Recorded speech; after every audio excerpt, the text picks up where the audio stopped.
Hello दोस्तों, तो आज हम नदियों के बारे में बात करने वाले हैं कि राजस्थान में नदियों कौन सी नदी है, कहाँ है, कौन से ज़िले से, उसके बारे में हम बात करने वाले हैं।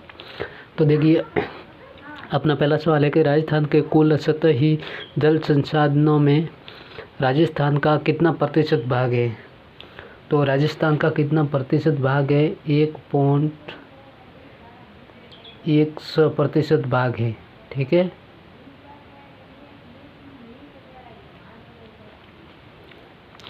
अपने पास दूसरा सवाल है कि राजस्थान की सबसे लंबी नदी कौन सी है। तो राजस्थान की सबसे नदी जो लंबी है वो संबल नदी है। कौन सी नदी है लंबी? संबल नदी, जो कितनी है? 1050 वर्ग किमी। कितनी है? 1050 वर्ग किमी। उसके बाद में तीसरा सवाल आता है, कौन सी नदी का अपवाह क्षेत्र सर्वाधिक है। तो कौन सी नदी का अपवाह क्षेत्र सर्वाधिक है? बनास नदी का। कौन सी नदी का है? बनास नदी का। कितना है?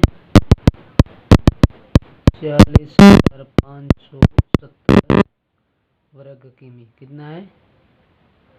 46,570 वर्ग किमी है। ये कितना है? 27.38% है। ठीक है। अब देखो आगे, चौथा सवाल है, बांसवाड़ा जिले में कौन सी नदी बहती है। तो जो बांसवाड़ा जिला है उसमें नदी जो बहती है वो है माही नदी बहती है, दूसरी नदी बहती है सैना नदी बहती है, और अनास नदी बहती है। ठीक है। पांचवा सवाल है कि राजस्थान की कौन सी नदी जैसलमेर बेसिन में नहीं गिरती है। तो राजस्थान की कौन सी नदी है जो जैसलमेर बेसिन में नहीं गिरती है? वो है लीलड़ी नदी। कौन सी नदी है? लीलड़ी नदी। ठीक है।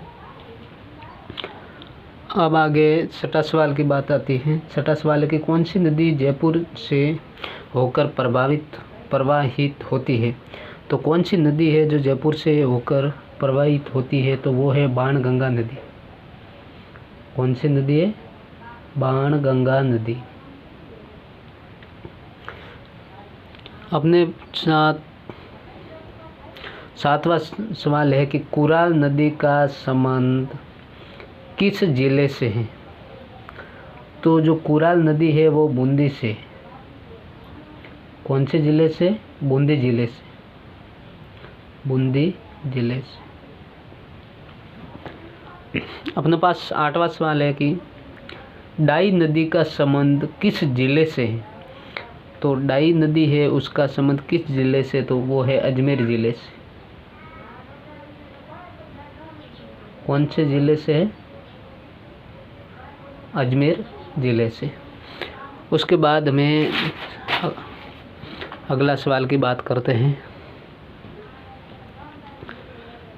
अगला सवाल देखो, किस नदी को वांगड़ व कांठल की गंगा कहा जाता है। तो वो कौन सी नदी है जो वांगड़ व कांठल की गंगा कहते हैं? तो वो है माई नदी। कौन सी नदी है? माई नदी। अगला सवाल, कवाच बाड़मेर में वह बाढ़ का पानी किस नदी से वो निकाला गया था। तो वो लूनी नदी से निकाला गया था। कौन सी नदी से निकाला गया था? लूनी नदी से निकाला गया था। राजस्थान की एकमात्र 12मासी नदी कौन सी है जो हमेशा चलती रहती है? 12मासी नदी कौन सी है? तो वो संबल नदी है। कौन सी नदी है? संबल नदी है। आगे देखो, कौन सी नदी राजस्थान व मध्य प्रदेश के मध्य सीमा बनाती है। तो वो कौन सी नदी है जो राजस्थान और मध्य प्रदेश के बीच जो सीमा बनाती है? वो चंबल नदी। कौन सी नदी है? संबल नदी।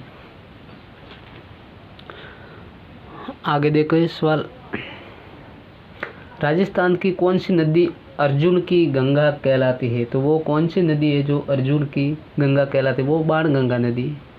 कौन सी नदी है? बाणगंगा नदी। बाणगंगा नदी।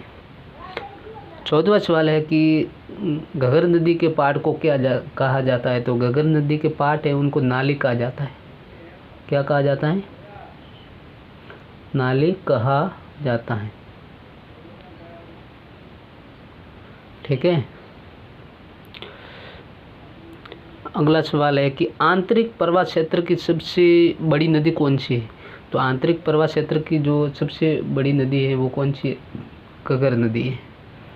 कौन सी है? घग्गर नदी है। अब लास्ट सवाल की बात करते हैं। तो लास्ट 16वां सवाल है कि वह कौन सा जिला है जहाँ 3 नदियों का संगम होता है एक साथ। तो वो कौन सा जिला है जहाँ पर 3 नदियों का संगम एक साथ होता है। तो वो है डूंगरपुर। कौन सा जिला है? डूंगरपुर जिला। तो अपने यही सवाल थे, ये सवाल हो गए कंप्लीट। इसी के साथ थैंक यू सबको, धन्यवाद। हमारे चैनल को सब्सक्राइब जरूर करें और शेयर और कमेंट भी ज़रूर करें, और वीडियो अच्छा लगा हो तो लाइक ज़रूर करना है।